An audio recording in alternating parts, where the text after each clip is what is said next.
Okay, I just had to catch that. I'm not sure what Brad was doing, but I was doing my pregame. He was doing his pregame. This is my pregame. Hi, welcome to NoBS Talk. I'm JulieTurner from JulieTurner.ca. And I'm BradLovell from BradLovell Music. I'm glad you usually say your own name, because apparently I can't. It's a mouthful. Welcome to NoBS Talk, Brad, where there will be no BS. Because we know BS. Yes, we do. And welcome to you guys. And we are going to surprise ourselves, as well as you, with a topic today. We do. What's today's topic going to be? So, when we're at Brad's place, Brad has a lovely motorcycle helmet, vintage motorcycle helmet, if I got that correctly. And we're at my place. Pretend vintage. I'm not sure that's a thing. So we, at my place, have a singing bowl. Much different than a motorcycle helmet. La. That would be you singing. Okay. The bowl sings. All right. So we have topics in here. As you can see, we've got quite a few topics. Thank you so much for those of you who have sent your questions. And then, of course, we have topics that we just want to talk about, because why not? Okay. And, things that annoy us and things that annoy the world. BS. Yeah, BS. So, are you going to draw? No, it's your turn to draw. Okay, it's my turn to draw. Yay. All right. What is the topic of discussion for today? Ooh. God. Okay, so it's half mine and half Brad's. So it is, and I've written it down as 45-year-old crazy. Now go back to sleep. So, on with the show, Brad. On with the show. I don't know what the 45-year-old crazy is exactly. I don't know why he wanted to bring it up, but I do know what the go back to sleep is. So we'll I don't have any idea what the go back to sleep is, but I'm going to talk about the 45-year-old crazy. Perfect. Because, I'm 45. At one point he was. I know a little bit about 45. It's a true statement. He was at one point in his life. But the funny part is I noticed that a lot of people at 45, in their 40s, start really losing their stuff. Their stuff. Right? Sorry, I had to think about that. And we don't mean keys. Yeah, we don't need keys. Although probably keys as well. You see it all the time.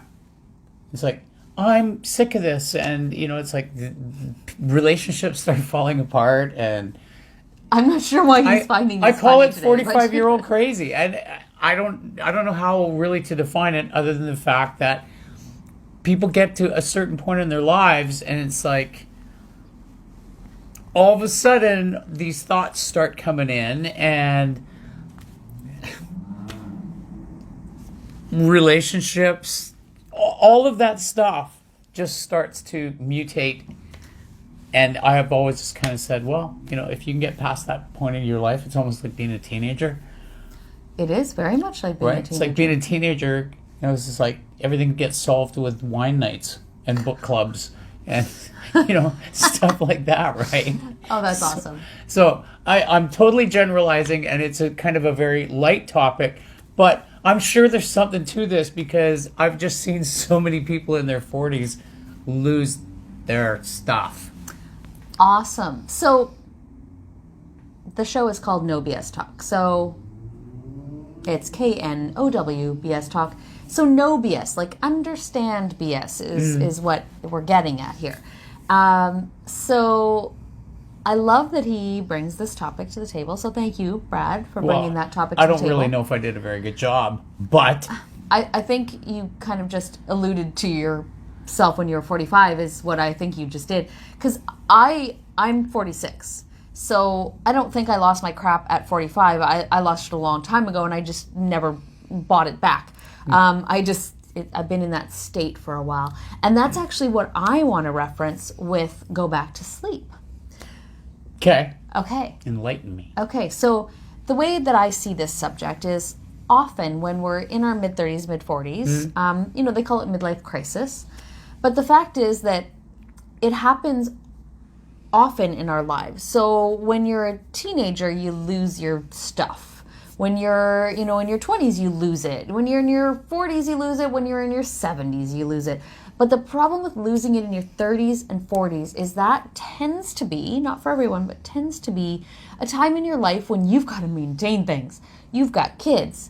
You've got a career. You've got all kinds of things going on that maybe you didn't have in your teens and maybe you won't have in your 70s.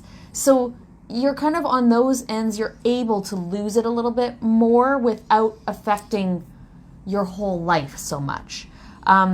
So my point is that the go back to sleep is throughout our lives, we kind of wake up one day or multiple days in a row and it's like, I don't have to do this anymore. I don't have to be like this. I don't have to be in this situation. Or you figure out that you're really uncomfortable in that situation. And just interrupt me anytime you like, Brad, because I feel like I'm just like, bah. No, I'm absorbing. Okay, perfect. Hopefully you guys are absorbing too and not going, what is she talking about? So you wake up and literally you wake up in every sense of the word. You're all of a sudden so aware of the things that you've been putting up with and dealing with and the things that you've been doing yourself that are like, they're just simply BS. But then you got the decision to make. Do I start shifting and changing these things? Or do I just go back to sleep?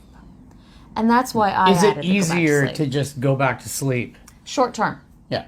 Is it easier short term? It's funny that you should mention that because I actually had this discussion the other day with somebody that, we perceive that it's easier sometimes in the moment to just go back to sleep, to just like, I'll wake up in another decade and I'll do this crap.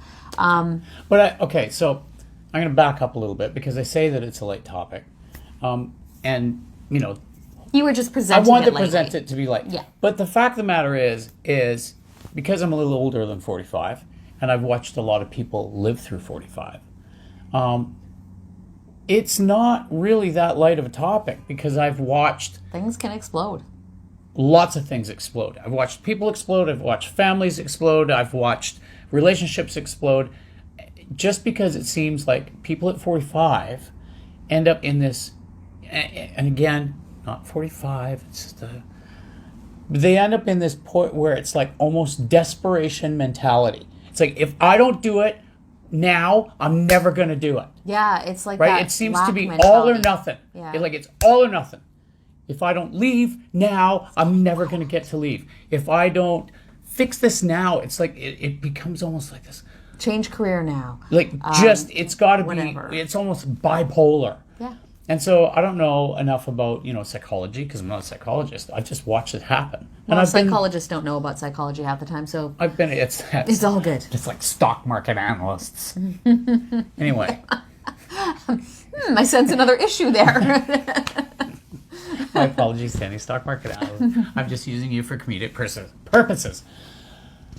So that's the thing. I mean, I make light, but I've seen a lot of bad things happen with this. And, Yeah. People have to make their own way. But are the decisions you're making when you're in this state of mind actually the decisions that you're making? Man, neither of us can talk very well today. Yeah, it's not a good talking day, which is hilarious because we're just going to keep talking. No matter what. Yeah. Like us or not. You're welcome. Please like us. So on that subject, because I feel like we can take that two different directions. So are the decisions you're making appropriate decisions because there's so much else involved? And I think the worst decision is to make no decision, honestly. Well, is there somewhere between losing your marbles and going back to sleep? Are you losing your marbles, or are you waking up and realizing that you don't need to live this way? Like, it looks from the outside looking in like this person has just lost their crap, but what I often think it is, and I'm generalizing here, but I often think when it looks from the outside looking in like that person's losing their crap, what they're doing is finally going, I can't hide who I am and how I feel anymore. Maybe that's it. And that's a freaking good thing. And So no, don't go back to sleep. That's my opinion. Opinion, not fact. Just saying. that's a good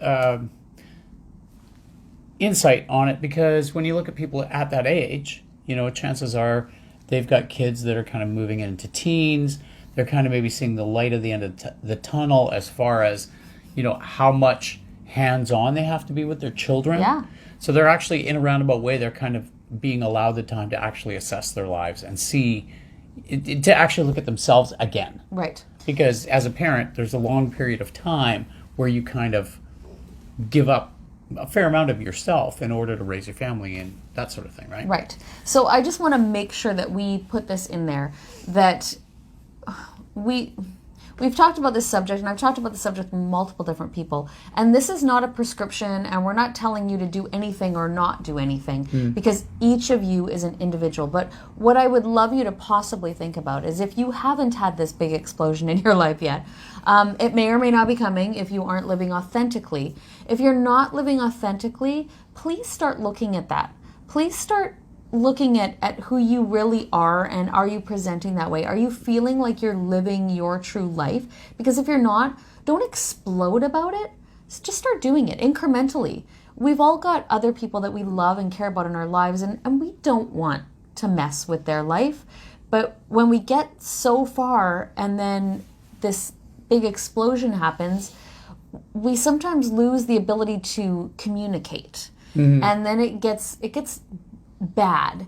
And is the end of it often good because you're in a better place? Yes, but do we have to get bad before we get good? I don't think that's essential.